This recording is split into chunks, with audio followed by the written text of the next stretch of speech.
What's up guys, RBG here, bringing you a discussion video on something that's essentially been absent from this channel, and that's in regards to Dragon Ball Z Kakarot or Dragon Ball Z Kakaroto. If you're a long-time subscriber who's been around since this channel's infancy, then you know that I'm a very avid fan of DBZ. Like for the longest time, this channel was strictly dedicated to all things Dragon Ball, from extensive coverage on the shows and games to theory videos. If there was anything regarding that brand, I would cover it and build a little hype around it. I even collaborated with some of the best within the community when they were on the rise and ultimately surpassed me to work with the publishers of these games. So yeah, this was essentially the place for all DBZ news. And although I pretty much expanded into other mediums, I always made sure to talk about the latest game in the franchise. But enough of the jibber jabber on my history with DBZ, let's talk about Dragon Ball Z Kakarot.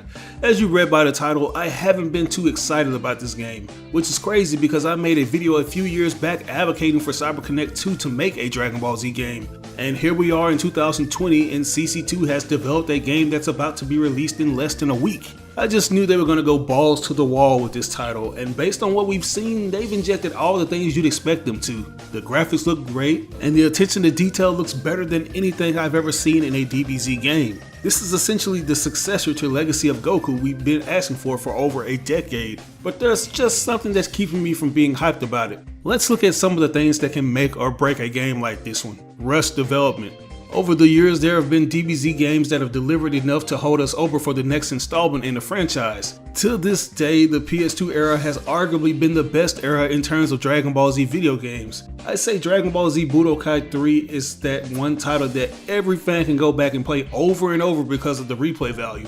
There was so much packed into that game that you don't get in modern DBZ games. Despite the copyrighted music and dated visuals, we wound up getting a HD remaster, and it's funny because that wasn't enough to please the fan base. There were still those fans who were petitioning for the game to be released with an online feature so they could go up against high-level players. The game was just that good. But anyways, Dimps undoubtedly outdid themselves with Budokai 3, and the craziest thing about all of this is that they did it within a year of their previous game, which is crazy when you think about it because they literally had to create a new game in a small release window. And to be fair, it was probably easy for them considering the fact that they were building on top of what they already created, but sometimes that doesn't help. Just look at games like Burst Limit. That game was basically Budokai 4, but it was lacking something that prevented it from being in that upper echelon of DBZ games. Although Dimps probably had more than enough time to work on it given their hiatus, they still couldn't deliver, which brings me back to the subject of DBZ Kakarot. Even though CyberConnect 2 has had enough time to develop this game, will the time they put in it show? I know they deliver some bangers when it comes to the Naruto Storm series, but not even those are always considered a home run.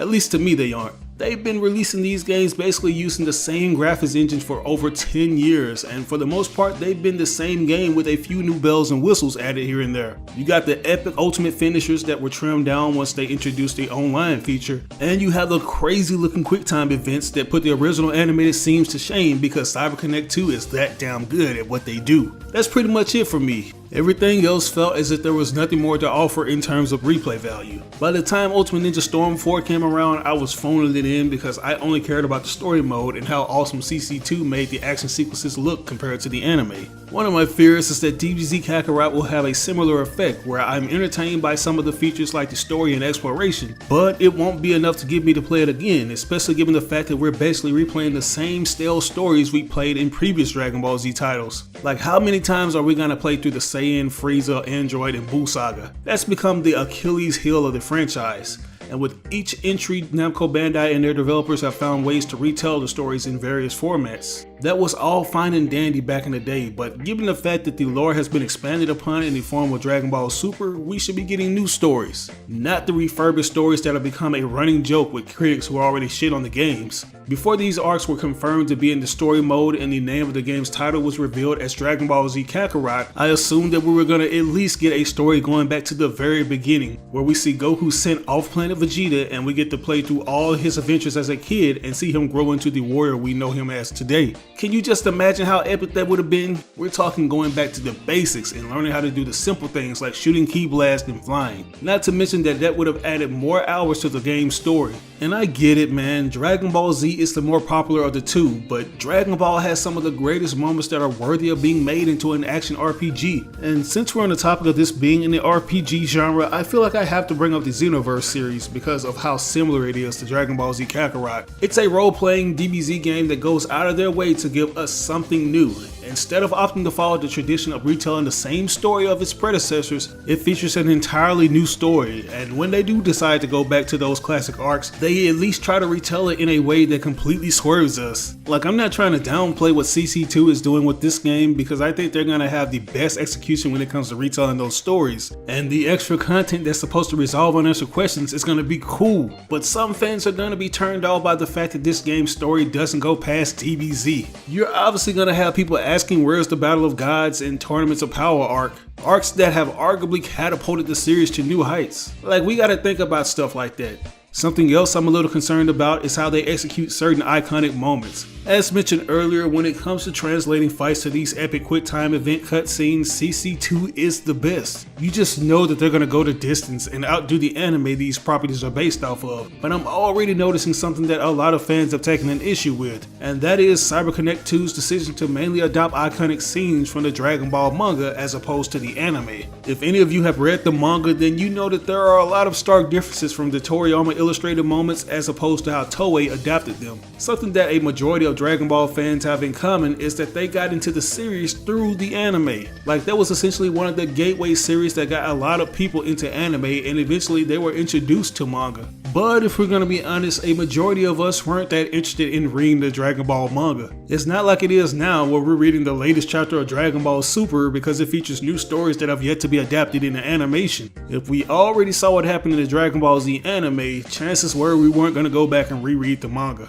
Like, you have your purists who go back and do that because they're interested in all the minute little details, but the mainstream fan simply doesn't care. And this couldn't have been made any more clearer when the Super Saiyan 3 Goku transformation leaked on YouTube. People were crapping all over this moment. Like, you had people saying that the Legacy of Goku Bull's Fury game did it better, and others were saying that they were expecting a 12-minute transformation instead of a 12-second afterthought. Just so many negative comments downright slamming that particular moment, with some automatically deeming the game a failure because of it, which is a shame because I see the amount of detail CC2 put into this scene, like Goku's pose that looks like it's been stripped right out of the manga, and his freaking pants even waver in the wind, which is something you hardly ever see in any next-gen DBZ game. But the mainstream audience isn't familiar with that portrayal, nor do they care if it's truer to the comics. They want to see that extra long sequence of Goku screaming his lungs out and the camera zooming in on his pupils showing his Saiyan evolution. And for the most part, I'm the same way. There are just some things the anime did better than the original source material it was adapted from. I can't help but feel like CC2 could have redid the animated SSJ3 transformation sequence and made it better. Given their track record with the Storm series, this is something that you would expect from them.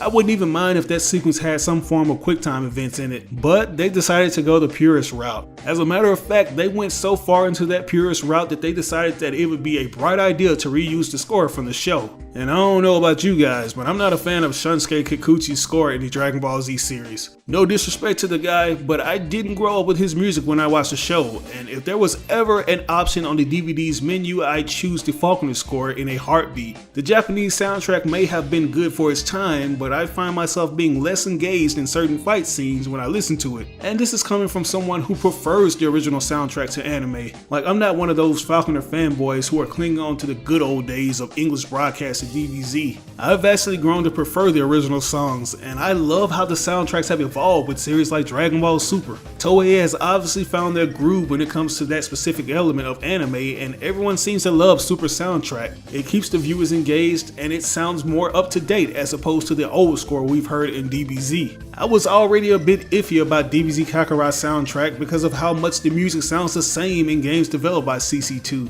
And I'm not sure if they have, and correct me if I'm wrong about this, but I think they should have composed their own music because the anime's music just ain't it. And can I just say that DBZ games don't get enough credit for their music? There have been so many great soundtracks that have managed to blow the Falconer score out of the water. Hell, even Dragon Ball Ultimate Tenkaichi had a banging ass OST. This is why I use a lot of DBZ video game music in my video commentaries and occasionally go back to listen to them. But I'm not gonna do that with Dragon Ball Z Kakarot if it's basically gonna be reusing the same music from the show. There's also the issue of copyrights for those who want to do playthroughs. What's not to say that CyberConnect 2 is using the same exact music from the show instead of recomposing it. That could potentially lead to content ID matches where Toei or Shueisha picks up on the audio and mistakes that upload for a clip from the show or their soundtrack. This has been one of, if not the biggest bane in a YouTube uploader's existence when it comes to doing playthroughs. I'm just saying. But moving on, the last issue I have is the lack of multiplayer. This is something that I could have easily given a pass, but considering we already have a game like Xenoverse feature multiplayer,